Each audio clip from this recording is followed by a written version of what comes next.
Previously, in the Aeneid, Aeneas sees the storm do some massive damage to his fleet of 20 ships. The ship of Orontes is devoured in a whirlpool. And next, we are going to see the intervention of Neptune and the calming of the seas. We begin with an awesome alliteration, magno miscere murmure. The repetition of the m sound along with the onomatopoeia of murmur is reused to illustrate uproar of storms, and the same pattern appears in Book 4, line 160. The passive infinitive miscere is actually in an indirect statement after Neptunus sensit. Pontum is the accusative subject. And there are 3 statements here following sensit.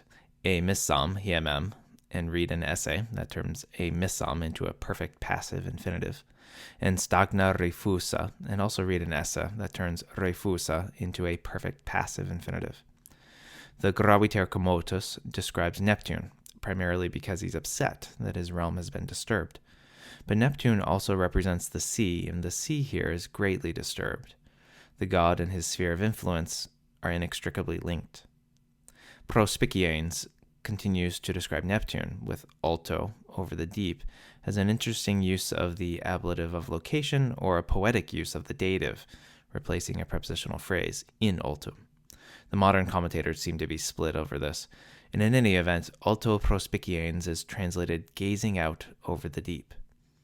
The rest of 127 is a chiasmus, where the calm head is embedded in the top of the wave, and you can perhaps see the movement of Neptune's head as it emerges. And, by the way, the head itself exerts a calming influence over the turbid waters. There's another chiasmus in line 128 as Neptune sees the wreckage. Aeneid is a possessive genitive, and another chiasmus exists in 129, and here we have the oppressos Troas, and the ablatives of means explaining how the Trojans were overwhelmed surrounding these words, both fluctibus and ruina. You can see the English derivative ruin from ruina, but this Latin noun comes from the verb ruo, to rush or fall down. What is the downfall of the sky? Well, that would be rain. Line 130 tells us that Neptune knows what's going on. Nec latuere is a litotes, a deliberate understatement. Nor did the doli and irai stay concealed from, meaning that they were recognized by. Eunonis here is genitive, and its placement next to fratram gets us to understand that it qualifies that word, the brother of Juno. But the doli, the tricks, and the irai, the rages, also belong to Juno. So maybe this noun here serves to qualify all of the nouns. Neptune gathers the winds together, not just the east and west winds, as the text tells us, but probably all the others too. And deink here is one syllable, and it's kind of an in-word elision, called a synesis. Deink.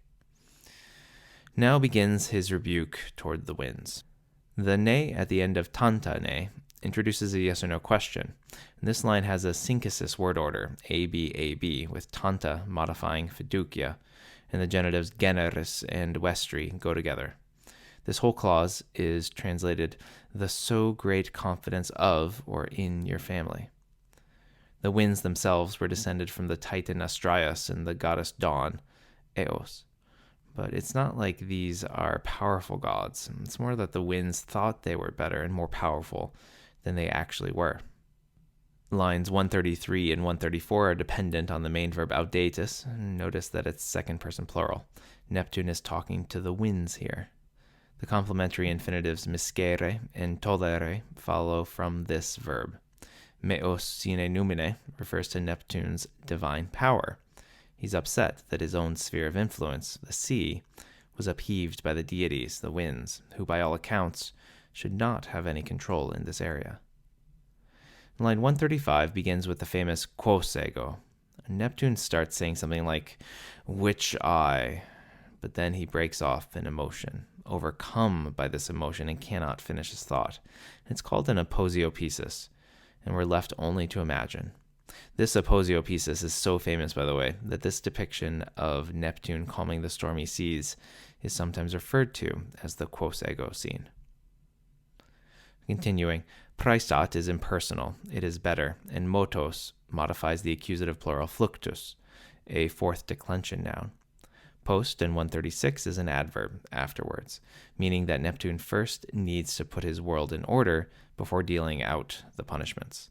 Scanning this line tells us that poena is ablative, and simile modifies it, and komissa is neuter accusative plural. Translate this as the crimes, the things you've committed, and luetis with that e is in the future tense, second person plural.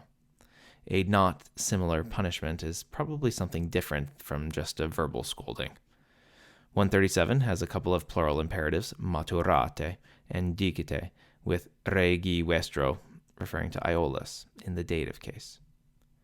You should read this clause as an indirect statement, and assume an esse to turn datum into an infinitive, like say to your king that. And the subject of datum is both the imperium pelagi and the saevum tridentem. Look at how Virgil places the important part of the sentence at the beginning of each line, though. Non illi, not to him, said mihi, but to me. The sorte is by lot and refers to the mythical division of the world by Jupiter, Neptune, and Pluto. Jupiter got the sky, Neptune the waters, and Pluto the underworld. The ille here is still Aeolus. This varying of the cases of ille is a figure of speech called polyptoton. Imania here carries with it a bit of irony. It's huge, but not really, emphasizing the meekness of Aeolus's kingdom. And Imania can also carry with it the sense of savage or wild, which the kingdom of the winds most definitely is. Vestras domos is an apposition to the saxa, and eore here is in the vocative case, but it's obviously being used here to mean all of the winds. We have another form of that here, but in this case, illa modifies aula. Yaktet and regnet are both present subjunctive in the jussive use. Seyakto means to boast, so these clauses are spoken in a condescending manner. Let Aeolus boast in that palace, and let him rule. Clauso carcere is an ablative of location, and the sense here is that Aeolus shouldn't venture outside of his own dominion, no matter how horrible it is. So there's a definite sense of world order and command in this passage, a theme that was apparent in the Aeolus and Juno scene too. There we learned about the power of Aeolus, while here we learn about the limits of that power, and the far greater power of Neptune. Neptune scolds the winds and Aeolus for overstepping their bounds, and he puts them back in their place on the small island of Aeolia. Next up, Neptune continues to put the world back in order, and we get one of the most famous similes of the Aeneid.